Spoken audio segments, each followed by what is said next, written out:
श्रीराम समर्थ. प्रपंचात भगवंताचे अनुसंधान ठेवा. तुम्ही इथे इतके जण जमला आहात. पुढे मला सांगावे की आपली सर्व धडपड कशासाठी असते. प्रत्येक जण सुखासाठी खटपट करीत असतो. प्रपंचात सुख मिळावे असे सर्वांना वाटत असते आणि त्याकरता जो तो प्रयत्न करीत असतो. परंतु आजपर्यंत प्रपंचात कुणाला सुख मिळाले आहे का? ज्याला मिळाले असेल त्याने तसे सांगावे. कुणी म्हणतो मजजवळ संपत्ती आहे पण संतान नाही. कुणी दारिद्र्य आहे म्हणून रडतो. कुणी काही सांगतच असतो आणि म्हणतो की माझी इच्छा पूर्ण झाल्यावर मी सुखी होईल. पण ती इच्छा तृप्त झाल्यावर दुसरी तयारच असते. म्हणजेच आपली हाव कधीच तृप्त होणे शक्य नाही. मृगजळ पिऊन कधी कोणी तृप्त झाला आहे का? प्रपंचात जिथे खोटा तिथे सुख कसले मागता. याचा अर्थ असा नाही की प्रपंच सोडावा, पण तो सुखाचा कसा होईल ते पाहत जावे. मी तुम्हाला खात्रीने सांगतो की प्रपंच जर सुखाचा करायचा असेल तर त्याला एकच उपाय आहे आणि तो अगदी सोपा आहे. तो म्हणजे प्रपंच माझा नाही, तो रामाचा आहे असे म्हणा म्हणजे झाले.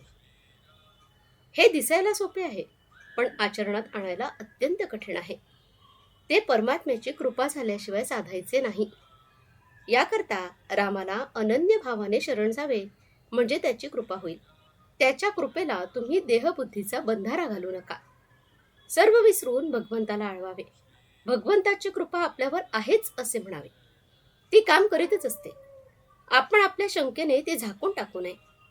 आपण भगवंताला म्हणावे, भगवंता मी सर्वस्वी तुझा आहे. माझा प्रपंच हा तुझाच आहे. तुझी भक्ती कशी करावी हे मला माहीत नाही. तू मला मार्ग दाखव. तू जे करशील त्यात मी सामील होईल अशी अगदी मनापासून प्रार्थना करावी. मग तो ठेवील त्या परिस्थितीमध्ये आपण अगदी आनंदात राहावे. तुम्ही इतके कष्ट घेऊन मला भेटायला येता पण रिकामे परत जाता हे पाहून मला वाईट वाटते. माझ्याजवळ जे आहे ते तुम्हाला व्यावहारिक जगात कुठेही मिळायचे नाही. ते म्हणजे भगवंताच्या नामाचे प्रेम होय. जे संतांनी सांगितले आहे तेच मी सांगतो. ते सत्य आहे असे मनापासून समजा. खरोखर राम तुम्हाला सुखी करील.